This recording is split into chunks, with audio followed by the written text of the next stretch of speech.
Nazdar, vítejte u našeho prvního dílu pořadu o vodních dýmkách WooCase. Pokud nesledujete náš Facebook, tak o nás slyšíte pravděpodobně poprvé. Takže nejdřív nějaké představení. Vlastně všichni jsme milovníci vodních dýmek a rádi bychom se s vámi o tuto lásku podělili. To je prostě homo, nikdo mi neřekne, že ne, prostě je to homo. Říkám, už 50 je to homo. Naším prvním cílem je seznámit vás, naše diváky, se současným sortimentem vodních dýmek, tabáku a dalšího příslušenství. Dále bychom vám chtěli poradit, co je dobré a výhodné si pořídit a co by bylo fajn, čemu by bylo fajn se vyhnout obrovským obloukem. No a naším druhým cílem je to natočit tak, aby to nebyla úplná nuda. Každý z nás do toho dá to nejlepší ze sebe a tudíž si troufám říct, že to bude docela hlína.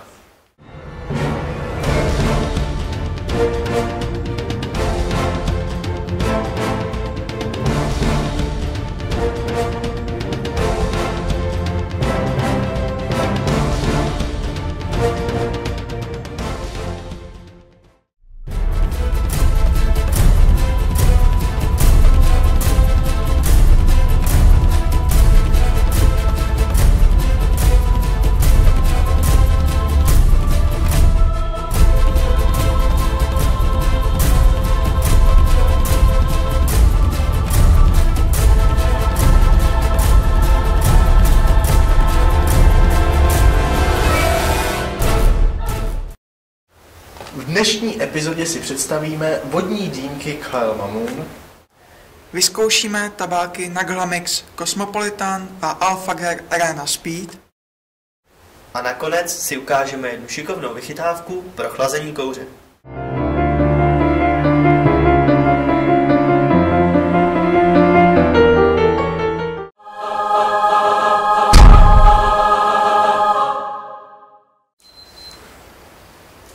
Dnes si představíme vodní dýmky Kyle Mamoon, na kterých budeme zkoušet všechny námi vybrané tabáky.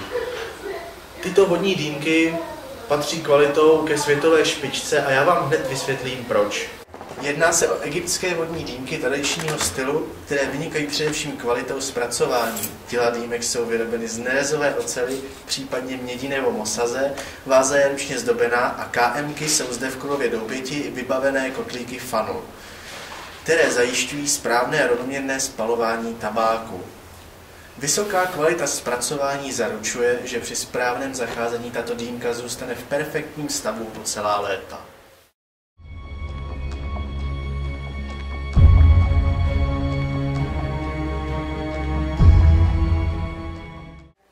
No jako možná patří ke světové špičce, ale mně se prostě ta vodnice nelíbí, no já když tak na ní koukám, tak visí doma asi v pokoji, tak jako návodné postavu. No jako můžeš si za stejný peníze koupit třeba Saharu, která má určitě lepší design, ale jako za rok ti začne reznout, nebo ti sleze pochromování z té oceli, jako tohle to je prostě kvalita. No rozhodně táhne fakt dobře.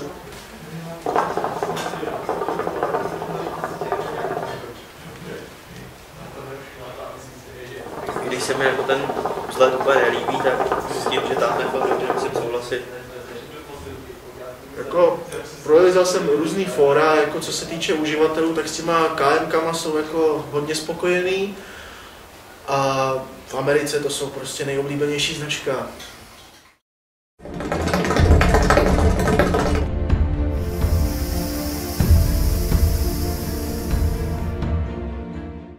Jako první jsme si pro vás připravili tabák od firmy Alphager řady Arena s příchutí Speed. Alphager Arena je jedna z těch nejlepších řad tabáku, která firma Alphager vyrobila, vyprodukovala, a příchuť Speed je mixem limetky s citronem. No, mně to teda přijde dost sladký, protože tam hodně cítí ta limetka, ale co se síly týče, tak je to opravdu silný tabák. Jako rozdýmávat bych ho si opravdu nechtěl, to vám může povyprávět generál, tady svou zkušenost. To ale jako vůbec nebyla sranda, to jsem tady měl právě tady Alpha Care Arena Speed. Byl jsem tady v Čajově tak 2 hodiny, dejme tomu, a pak jsem se zvednul, udělal 10 kroků a najednou zatmění. A další věc, co vím, je, že mě nějaký člověk tady zvedal ze země, takže je to teda fakt síla. Já teď si dole nechal půl ksichtu, teď si úplně celý sedřel. No, ten tabák je docela sladký, ale to je asi tím, že je tam fakt hodně cítit ta limetka, což mě jako docela vyhovuje. A každopádně na tom tvým příběhu jsem si tak vzpomněl, dostal geniální nápad, že si udělám vodnici, vezmu si ji do výřivky, že jo, udělám si pohodičku, ještě si k tomu dám nějaký panáčka pěkně. Každopádně byl jsem líně, takže na alkohol nakonec nedošlo, myslím si, že k mému štěstí. Udělal jsem si vodnici, lehnul jsem si do výřivky, že jo, začal jsem tak jako podjímávat hezky. No a vydržel jsem to asi 7,5 minuty, než mi začalo být tak jako divně. Tak si říkám, jo, moc vedro, spadím se, vlezu si do sprchového koutu, pěkně se osprchu, bude to dobrý. No, každopádně vylezl jsem z výřivky, sejdu si ty schůdky, má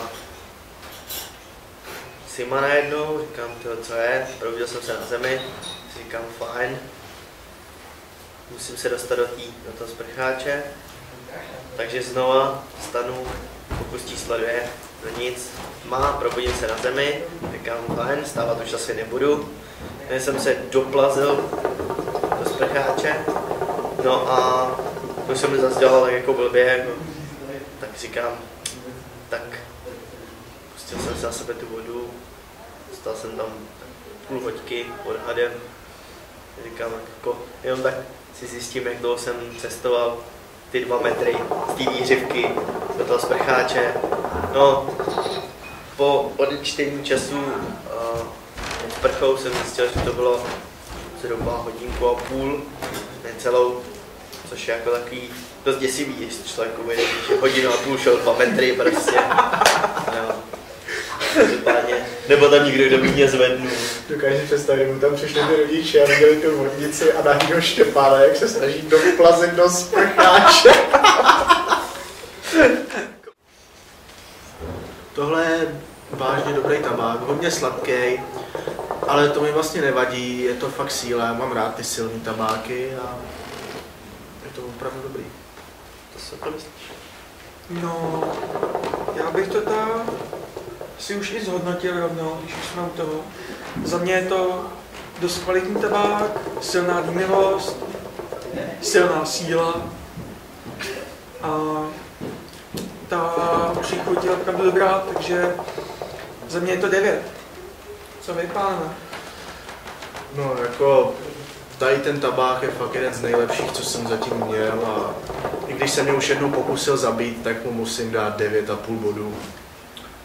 Já musím s vámi si souhlasit, mě tam se fakt líbí ta limetka, když je to ten sladší tabák, a já mu za sebe i hodně za tu dýmivost dávám 9. Takže zapojíme magickou kalkulaci a vychází nám to 9,2 bodů. To si myslím, že je super hodnocení. Já si myslím, že ten tabák si to určitě zaslouží. Jo, souhlasím s tím, určitě doporučujeme tady v 0,5. Jako druhý vyzkoušíme tabák od firmy Naghla, bude to z produkce Naghla Mix a bude to příchuť Cosmopolitan. Tak mě to určitě chutná, je to dobrý tabák. Ta příchuť toho koktejlu Cosmopolitan je tam cítit, to sladší, je to příjemný, je to svěží. Mě to chutná. No, jako tabák to docela dobrý, každopádně Cosmopolitan není úplně můj šálek kávy, nemám rád ani ten koktejl a zase, že bych nějak zbožňoval na tabák, to říct nemůžu.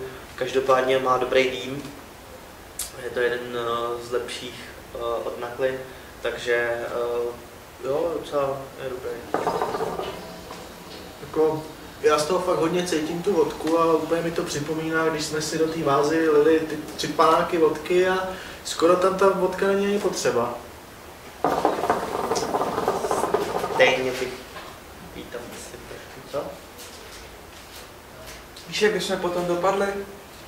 No a? Fakt se mi líbí, že v poslední době ty nové řady tabáku Nakhla jsou fakt dobrý, jo. Vzpomínám si, že v minulosti byly horší. Byly horší, no. Rozhodně ty, co jsme dýmili dřív, tak 2-3 roky zpátky, ta Nakhla, nestálo to moc za to, ale teď, jak se na trhu objevily Nakhla Mizo a Nakhla Mix, tak ta kvalita šla opravdu hodně vysoko a už je to kvalitní podýmení. Myslíš Mistra Propra? Jo, to mimochodem bych nedoporučoval. Samozřejmě, jestli někdo opravdu tíhne k hygieně, tak kombinace typu jablko máta, pomerač máta, citron máta určitě doporučuji. Je to zhruba stejná chuť jako, já nevím, když umyjete záchod třeba, tak to tam krásně voní tím citronem, tak chutná to úplně stejně. Ale nedávno jsem měl docela dobrou Nakhla Mizo pomeranč a to bylo fakt fajn a je vidět, že Nakhla fakt udělala jako dopředu, no. Tak co, pánové, jak hodnotíme tenhle tabák? Jako, mě to fakt chutná, fakt oceňuju, že ty Nakhly jdou nahoru a já tomu dávám 7,5. No, vzhledem k tomu, že to není úplně můj oblíbený tabák, tak se to asi odrazí na mém hodnocení. Každopádně ten tým je dobrý a proto dávám Nakhle 7. No, jelikož mě to zase docela chutná, mám ten tabák rád a ta kvalita u té Nakhly je už opravdu někde jinde, opravdu vejš, tak bych dal tak asi 8. To znamená, po krátkém matematickém přepočtu vychází nám to na průměrnou 7,5. Já bych řekl, že to je asi 7,83. 7,83. Vážně? Jardo, co jsi měl z matematiky? Dobře, nevěříte mi? Šaršo, nevytáhni magický kalkulátor. Diktuj. 7,5. 7,5. 7. A já dal 8. Je to 7,5. Jardo, budeš muset cvičit ještě matematiku.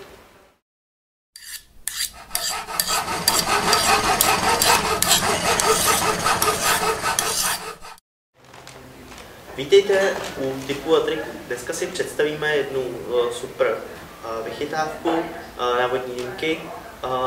Jmenuje se to ledový šlouch, ale tady v Kurolově Doupěti tomu říkají RPGčko. Jak sami vidíte, tvarem to opravdu odpovídá. Každopádně jedná se o speciální hlavici na vodní dýmku, která je naplněná chladivým gelem, který můžete znát třeba místo odkladu, když se používal prášek, dneska na to gel.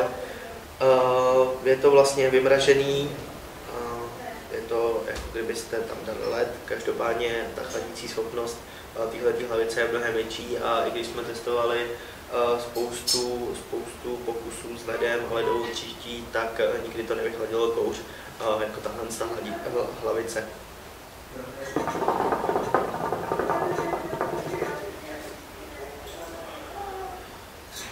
Výsledkem je opravdu vychlazený kouř a je to opravdu zajímavé si to vyzkoušet, rozhodně doporučuji.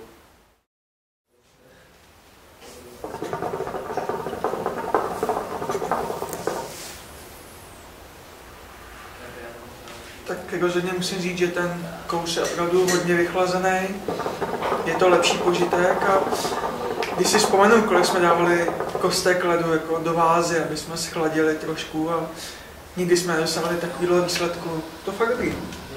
Jo no, myslím, že s tím není žádná práce, jenom to hodíš do mrazáku a je to. Kluci, rozhodně byste si tohle měli pořídit, protože vždycky, když jste uměli, mi vybrakujete celou lednici. Ale když ta tvoje americká lednice nám přijde taková nevyužitá. nevyužitá. Vyberete mi led, propálíte parkety, poléte gauč, naserete všechny sousedy. To je fakt sranda jako. Ale, kdy to funguje, to je důležitý. Takže to je pro dnešní epizodu vše. Pokud se vám líbila, klikněte na odběr, přijďte si nás na Facebooku, komentujte a sdílejte. Já bych za nás všechny chtěl poděkovat Krolou Doupěti, protože nás nechali tady natáčet v jejich prostorách, uvolnili nám jeden salónek. Vlastně je to úplně nová čajka, je tady ani ne rok. A vlastně, co bych tady tak jako mohl vypíchnout, nejdůležitějšího jsou vodní dýmky, o kterých jsem už mluvil, tahle RPG, ten nástavec, což je taky super věc. A asi ze všeho nejlepší jsou tady takový speciální kouzelný zelený tlačítka, protože tady se nám stalo ve spoustě čaroven, že jsme si chtěli něco objednat, ale čekali jsme půl hodiny, další půl hodiny, než nám to přinesou tu vodnici nebo ten čaj, prostě to trvá hrozně dlouho, což tady díky tomu kouzelnému zeleným tlačítku odpadá, protože kliknete a během minuty, během 2 minut se objeví obsluha, převezme vaši objednávku a to všechno vlastně podstatně zrychluje celý ten průběh toho, než se k vám dostane ty věci, které chcete. To je asi ode mě vše, předám slovo Jardovi. No a všichni doufáme, že se s vámi uvidíme u naší další epizody, což bude vánoční speciál. Těšit se můžete na nejrůznější mixy vánočních tabáků.